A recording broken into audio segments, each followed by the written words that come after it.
Paano i-private ang mga pictures or album sa ating mga Facebook account na na-upload na po natin? Or kung ayaw nyo pong ini-stock yung mga picture nyo sa inyong mga Facebook, ganito lang po ang gagawin natin. Open lang natin ang Facebook natin. Click 3 lines. Click profile. Click photos.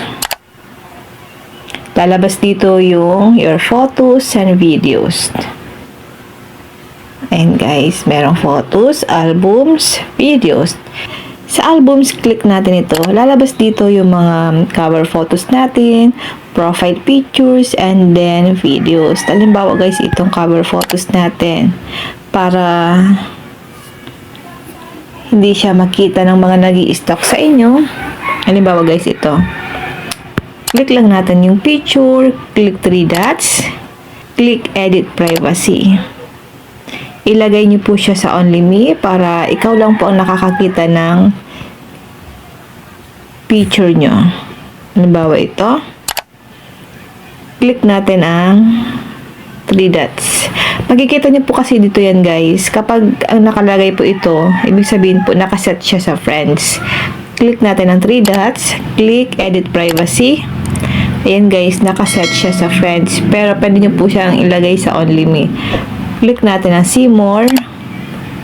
Piliin niyo po yung only me para ikaw lang po ang nakakakita ng mga photos natin. Ayan guys.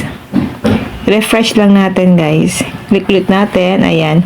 Naka-only me na po yan guys once na may nakalagay na po na lock. Ganun lang po ang gagawin nyo once na gusto nyo pong i-private yung mga photos or albums nyo sa inyong mga Facebook. Kung ayaw nyo pong ini-stock kayo, diba?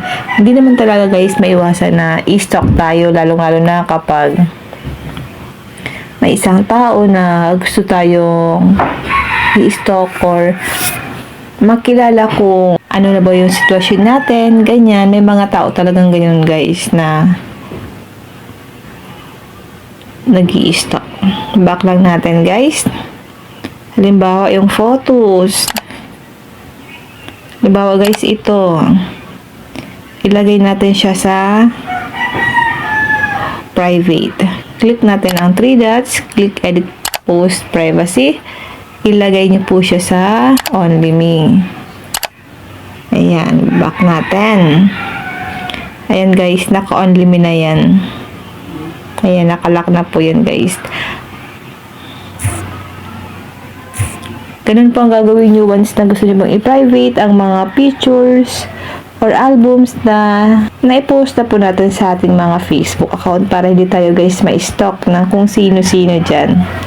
Yun lang guys, kung may natutunan ka sa aking video, huwag mo kalimutan na i-follow ako sa aking Facebook page, Positive Mind, at sa aking YouTube channel, RK Willow, para lagi kang updated sa lahat ng tips at video tutorial na ina-upload ko. Mag-comment lang kayo sa comment section kung may mga tanong kayo. And now, thank you for watching. God bless you all.